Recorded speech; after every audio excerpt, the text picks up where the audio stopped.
नमस्कार जी सभी को। बहुत बहुत स्वागत है आपका आपके अपने YouTube चैनल आर एल सनातन ज्योतिष में। आज का जो विषय हमारा बातचीत का रहेगा वो रहेगा कि यदि जन्म कुंडली के अंदर चंद्रमा यदि उसकी स्थिति खराब है तो एक जातक या जातिका का जीवन कैसा होगा।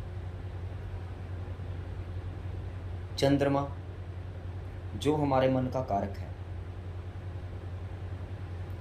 और आपको पता है मन के हारे हार है और मन के जीते जीत। जितने भी हम सांसारिक कार्य जितने भी हम करते हैं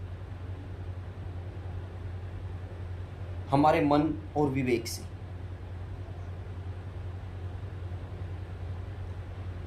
नवग्रह की यदि बात करूं तो चंद्रमा के अंदर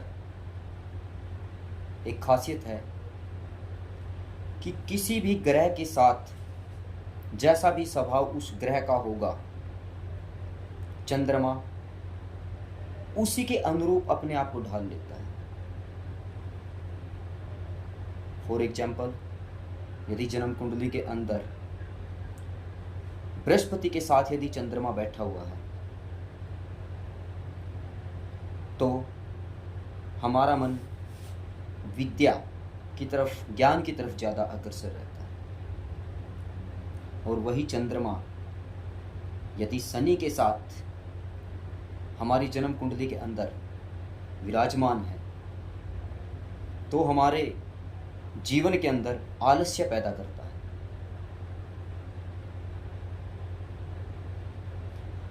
नौ ग्रहों के अंदर यदि सभी के साथ जो चंद्रमा है,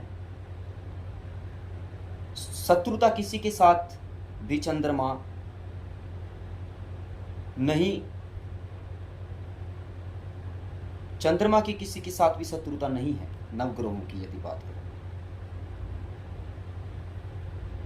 लेकिन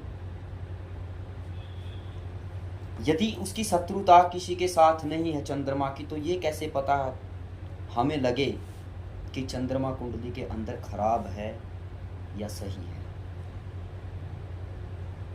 और यदि चंद्रमा खराब है तो उसका क्या इफेक्ट हमारी लाइफ के ऊपर हमारे जीवन के ऊपर पड़ेगा।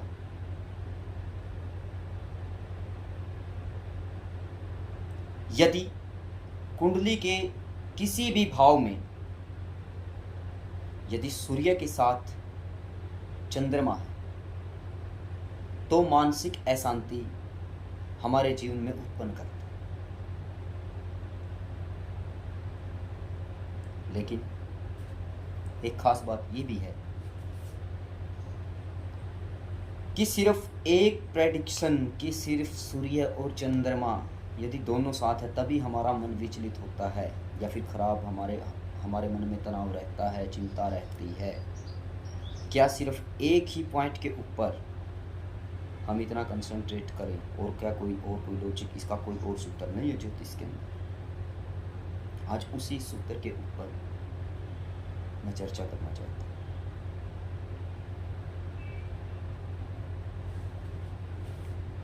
यदि जन्म कुंडली के 1 से 6 भाव के अंदर बृहस्पति ग्रह विराजमान है और उन्हीं भावों के अंदर 1 से 6 भाव के अंदर यदि राहु भी विराजमान है तो हमें समझ लेना चाहिए कि हमारा जो चंद्रमा है वो हमारा खराब है।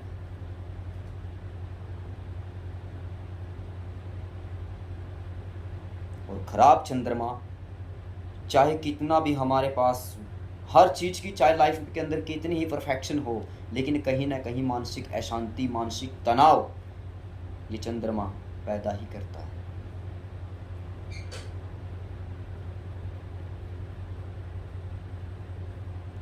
और चंद्रमा खराब, मन खराब, लेकिन उसके साथ साथ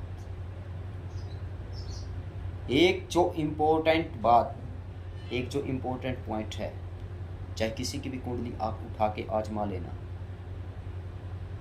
चंद्रमा तो खराब है ही है, यदि बुध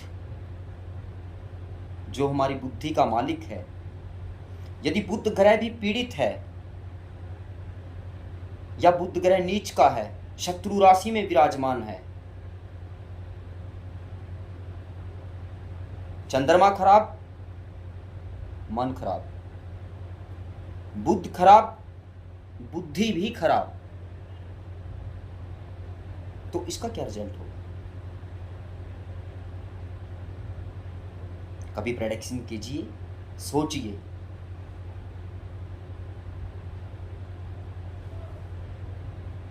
यदि कुंडली के 1 से 6 भाव के अंदर बृहस्पति ग्रह और राहु ग्रह विराजमान हैं तो चंद्रमा खराब, चाहे वो एक साथ बैठे हों या अलग अलग भाव के अंदर बैठे हों, लेकिन बैठे हों सिर्फ पहले से 6ठे भाव के अंदर ही। और बुध ग्रह यदि पीड़ित है कुंडली के अंदर, तो ऐसा जातक सुसाइड करने से भी पीछे नहीं हटेगा और किसी का मर्डर करने से भी पीछे नहीं हटेगा। किसी की भी कुंडली आप उठा के देख लेना, जिसका चंद्रमा खराब है और बुध भी खराब है या खराब भाव के अंदर बैठा हुआ है, किसी खराब ग्रह की उसके ऊपर न दृष्टि है, और जब दोनों चीजें मन और बुद्धि दोनों ही काम करना छोड़ देती हैं इंसान की, तो उस टाइम पे उसे खुद भी नहीं पता होता कि वो क्या करने वाला है।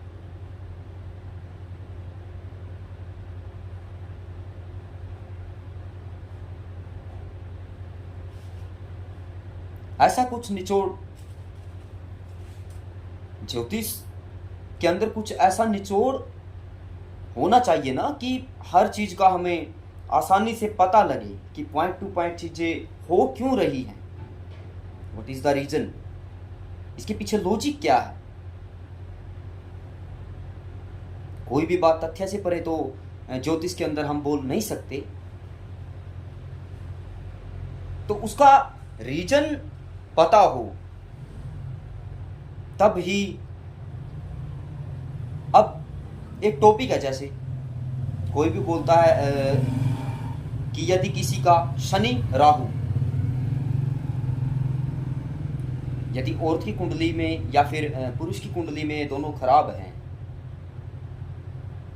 और इनका कहीं ना कहीं संबंध पंचम सप्तम या 6 7 या फिर 7 8 इन भावों से यदि ये संबंध रखते हैं तो कहीं ना कहीं तलाक का कारण बनता है। लेकिन मेरे हिसाब से ये बातें सरासर बेबुनियाद हैं, बगैर आधार के हैं। हो सकता है इसके अंदर 40% 50% तक भी ये लागू हो जाए,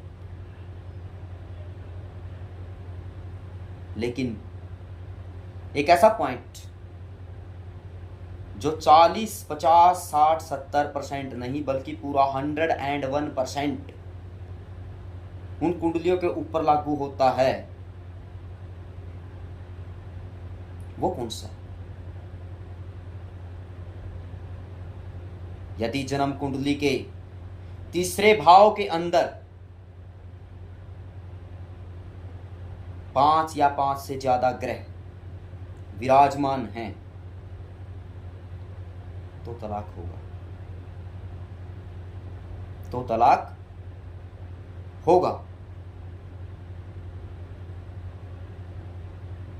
या फिर कुंडली का जो 7वां भाव है उस भाव के अंदर जो राशि है उसका स्वामी यानी कि सप्तमेश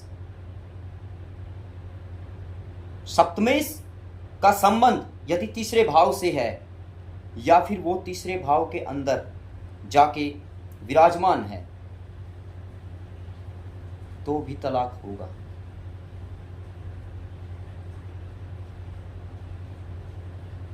और इससे बड़ा एक लॉजिक और, यदि सप्तमेश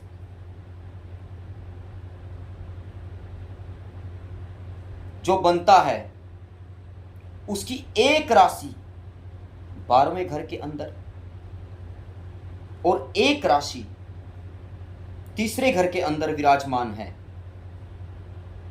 तो तलाक भी होगा और खर्चे के साथ होगा। थर्ड हाउस, ध्यान दीजिए, तीसरा घर कुंडली का लीगल डॉक्यूमेंट्स का भी है। डॉक्यूमेंट कौन बनवाएगा तलाक के? तीसरा घर। और 12वां घर खर्चे का, यानी कि खर्चा भी और तलाक भी। तो इसके अंदर अभी सप्तमेश तो कोई भी हो सकता है 9 के 9 ग्रह में से। सप्तमेश कोई सी भी राशि जो 7वां भाव हो उसके अंदर आ सकती है। तो फिर केवल कुछ पार्टिकुलर ग्रह शनि, राहु और केतु, इनको ही दोष क्यों दें? या फिर केवल इन्हीं को आधार मान के ही हम प्रेडिक्शन ऐसी क्यों करें कि यदि इनके अलावा कोई ग्रह है तो ऐसा कुछ नहीं होगा? क्यों नहीं हो सकता? होता है, होता है। देखिए आप कुंडली के अंदर थोड़ा सा ज्योतिष यहां से फिर यहां और फिर यहां जुबान से निकलती, नसों में समाएगी, दिमाग के अंदर अपने सिग्नल भेजेगी और मुख से अपनी वो चीजें निकलवाएगी जो कि उस कुंडली के ऊपर पूर्ण लागू होंगी। लेकिन सिर्फ एक ही कंडीशन, सप्तमेश का संबंध तीसरे भाव से हो और यदि सप्तमेश के ऊपर, जैसे मैंने बताया अभी 12वें घर के अंदर भी वही राशि और तीसरे घर के अंदर भी वही राशि हो, उसी ग्रह की राशि हो। For example